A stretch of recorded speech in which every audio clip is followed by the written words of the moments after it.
ಆತ್ಮೀಯ ಸ್ನೇಹಿತರೆ, ನಾವೀಗ ನೋಡ್ತಾ ಇರತಕ್ಕಂಥ ದೃಶ್ಯ ಮದನಪಲ್ಲಿಯಿಂದ ತಿರುಪತಿಗೆ ಹೊಸದಾಗಿ ನಿರ್ಮಾಣ ಆಗಿರ್ತಕ್ಕಂಥ ನ್ಯಾಷನಲ್ ಹೈವೇ 71, ನ್ಯಾಷನಲ್ ಹೈವೇ 71.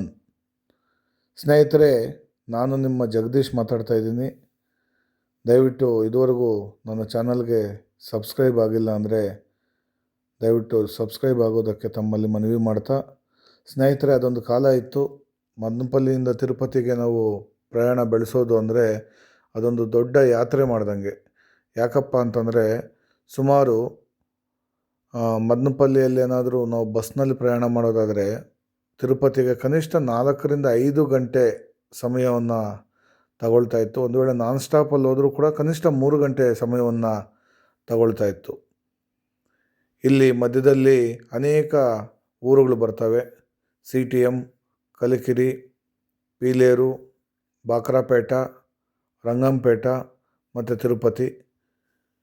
ಆದರೆ ಇತ್ತೀಚೆಗೆ ನಿರ್ಮಾಣ ಆಗಿರ್ತಕ್ಕಂಥ ಒಂದು ನ್ಯಾಷನಲ್ ಹೈವೇ 71ರಲ್ಲಿ ಪ್ರಯಾಣ ಮಾಡಬೇಕಾದ್ರೆ ಮದನಪಲ್ಲಿ ಬಿಟ್ಟು ಒಂದು 5 ಕಿಲೋಮೀಟರ್ ನಾವೇನಾದರೂ ಮುಂದೆ ಹೋದರೆ ನ್ಯಾಷನಲ್ ಹೈವೇ ಫ್ಲೈಓವರ್ ಸ್ಟಾರ್ಟ್ ಆಗುತ್ತೆ ಸ್ನೇಹಿತರೆ.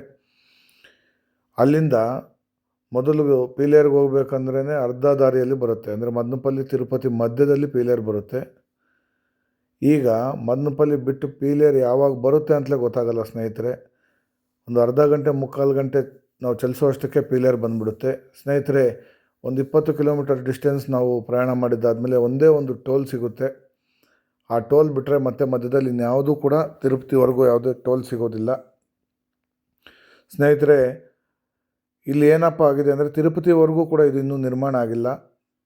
ತಿರುಪತಿ ಬಳಿ ಒಂದು 40 ಕಿಲೋಮೀಟರ್ ಹಿಂದಕ್ಕೆ ಇದು ಕೊನೆ ಆಗಿದೆ. ಅಲ್ಲಿ ಬಾಕ್ರಾಪೇಟ ಅಂತ ಬರುತ್ತೆ. ಅಲ್ಲಿವರೆಗೂ ಕೂಡ ನ್ಯಾಷನಲ್ ಹೈವೇ 2 ವೇಸ್, ಅಂದರೆ ಈ ಕಡೆ 2 ವೇಸ್, ಆ ಕಡೆ 2 ವೇಸ್, ಚತುಷ್ಪಥ ಅಂತ ಏನು ಕರಿತೀವಿ, 4 ವೇಸ್ ಲೈನು ನಿರ್ಮಾಣ ಆಗಿದೆ. ಬಾಕ್ರಾಪೇಟ ಆದಮೇಲೆ ಈ ಹಿಂದೆ ಹಳೆ ರೋಡ್ ಏನಿತ್ತು ಅದು ತೋರಿಸ್ತೀನಿ, ಅಲ್ಲಿಂದ ಅದು ಕಂಟಿನ್ಯೂ ಆಗುತ್ತೆ ಸ್ನೇಹಿತರೆ. ಬೆಳಗಿನ ಸಂದರ್ಭದಲ್ಲಿ ಡ್ರೈವ್ ಮಾಡೋದು ಅಥವಾ ಪ್ರಯಾಣ ಮಾಡೋದು ಅಂದರೆ ಅದೇನೋ ಒಂದು ಖುಷಿ. ನೋಡಿ, ನೀವು ನೋಡ್ಬೋದು ಸ್ನೇಹಿತರೆ, ಸೂರ್ಯೋದಯ ಯಾವ ಥರ ನಮಗೆ ಕಾಣ್ತಾ ಇದೆ ಪೂರ್ವ ದಿಕ್ಕಲ್ಲಿ ಅಂತ. ನೋಡೋದಕ್ಕೆ ಬಹಳ ಅದ್ಭುತವಾಗಿದೆ.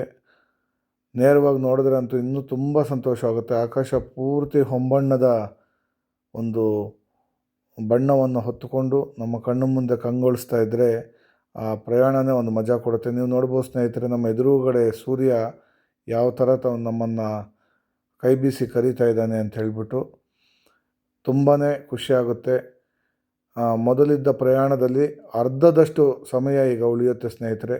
ನಾವು 1:15 1:45 ಗಂಟೆ ಒಳಗಡೆ ತಿರುಪತಿಯನ್ನು ರೀಚ್ ಆಗ್ಬೋದು. ನೋಡಿ ಸ್ನೇಹಿತರೆ, ಇಲ್ಲಿಗೆ ಬಾಕ್ರಾಪೇಟ, ಇಲ್ಲಿಗೆ ನ್ಯಾಷನಲ್ ಹೈವೇ 4 ಲೇನ್ಸು ಕ್ಲೋಸ್ ಆಗುತ್ತೆ. ಇಲ್ಲಿಂದ ನಾವು ಮುಂದೆ ಈಗೇನು ಟರ್ನ್ ಆಗ್ತಾಯಿದ್ದೀವಿ, ಇದು ಬಾಕ್ರಾಪೇಟ ಊರು ಒಳಗಿಂದ ಬರ್ತಕ್ಕಂಥ ರೋಡು, ಹಳೆ ರೋಡು.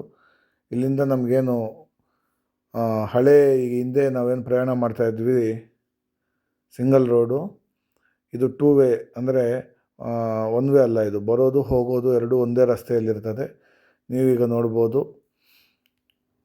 ಬಹಳ ಸುಂದರವಾಗಿರುತ್ತೆ. ಇಲ್ಲಿಂದ ಮುಂದಕ್ಕೆ ಸ್ವಲ್ಪ ದೂರ ಪ್ರಯಾಣ ಮಾಡಿದ್ರೆ ಸಾಕು, ನಮಗೆ ಘಾಟ್ ಸೆಕ್ಷನ್ ಸಿಗುತ್ತೆ, ಶೇಷಾಚಲಂ ಫಾರೆಸ್ಟು ಸಿಗುತ್ತೆ. ಪುಷ್ಪ ಸಿನಿಮಾದಲ್ಲಿ ನಿಮಗೆ ಹೇಳಿದಾರಲ್ವ, ಶೇಷಾಚಲಂ ಈ ರಕ್ತಚಂದನ ಬೆಳೆಯೋದಕ್ಕೆ ತುಂಬ ಫೇಮಸ್ಸು. ಆ ಕಾಡಲ್ಲಿ ಈಗ ನಾವು ಪ್ರಯಾಣ ಮಾಡ್ತಾಯಿದ್ದೀವಿ ಸ್ನೇಹಿತರೆ. ರಸ್ತೆ ಅಂತೂ ಬಹಳ ಅದ್ಭುತವಾಗಿದೆ. ಸಿಂಗಲ್ ರೋಡ್ ಇದ್ದರೂ ಕೂಡ ರಸ್ತೆ ಎಲ್ಲೂ ಕೂಡ ನಮಗೆ ಗುಂಡಿಗಳು ಏನೂ ಸಿಗೋದಿಲ್ಲ. ನೋಡೋದಕ್ಕೆ ತುಂಬ ಚೆನ್ನಾಗಿದೆ. ಆದರೆ ಸ್ವಲ್ಪ ಹುಷಾರಾಗಿ ಓಡಿಸ್ಬೇಕಾಗುತ್ತೆ. ಯಾಕಂದರೆ ಇಷ್ಟೊತ್ತು ನಾವು 1 ವೇಯಲ್ಲಿ ಆರಾಮಾಗಿ ಜರ್ನಿ ಮಾಡಿರ್ತೀವಿ. ಈಗ ಅದು ಮುಗಿದ ತಕ್ಷಣ 2 ವೇ ಸ್ಟಾರ್ಟ್ ಆಗುತ್ತಲ್ವ, ಸ್ವಲ್ಪ ಅದೇ ಮೂಡಲ್ಲಿರ್ತೀವಿ. ಸ್ವಲ್ಪ ಹುಷಾರಾಗಿ ನಾವು ಚಾಲನೆ ಮಾಡಬೇಕಾಗುತ್ತೆ. ಜೊತೆಗೆ ಘಾಟ್ ಸೆಕ್ಷನ್ ಇರೋದರಿಂದ ಸ್ವಲ್ಪ ನಾವು ಜಾಗರೂಕತೆಯಿಂದ ಚಾಲನೆಯನ್ನು ಮಾಡಬೇಕಾಗುತ್ತೆ. ನೋಡ್ಬೋದು, ನಾವಿಲ್ಲಿ ತಿರುಪತಿಗೆ ಕಾಲ್ನಡಿಗೆಯಲ್ಲಿ ನಡ್ಕೊಂಡು ಹೋಗ್ತಾ ಇರ್ತಕ್ಕಂಥ ಭಕ್ತರು ಸ್ನೇಹಿತರೆ. ಬಹಳ ಚೆನ್ನಾಗಿದೆ. ನಾವೆಲ್ಲರೂ ಕೂಡ ಇದನ್ನು ಖುಷಿಪಟ್ಟು ಎಂಜಾಯ್ ಮಾಡೋಣ. ಚಿಕ್ಕಬಳ್ಳಾಪುರದ ಕಡೆಯಿಂದ, ಅಂದರೆ ತುಮಕೂರು, ಮಧುಗಿರಿ, ಯಲಹಂಕ, ಬೆಂಗಳೂರು, ಚಿಂತಾಮಣಿ, ಶಿಡ್ಲಘಟ್ಟ ಮತ್ತು ಆಂಧ್ರದ ಕಡೆಯಿಂದ ಕೂಡ ಬಹಳ ಸುಲಭವಾಗಿ ರಸ್ತೆ ಮೂಲಕ ನಾವು ಪ್ರಯಾಣ ಮಾಡ್ಬೋದು ಸ್ನೇಹಿತರೆ. ಥ್ಯಾಂಕ್ ಯು ಸ್ನೇಹಿತರೆ, ಧನ್ಯವಾದಗಳು.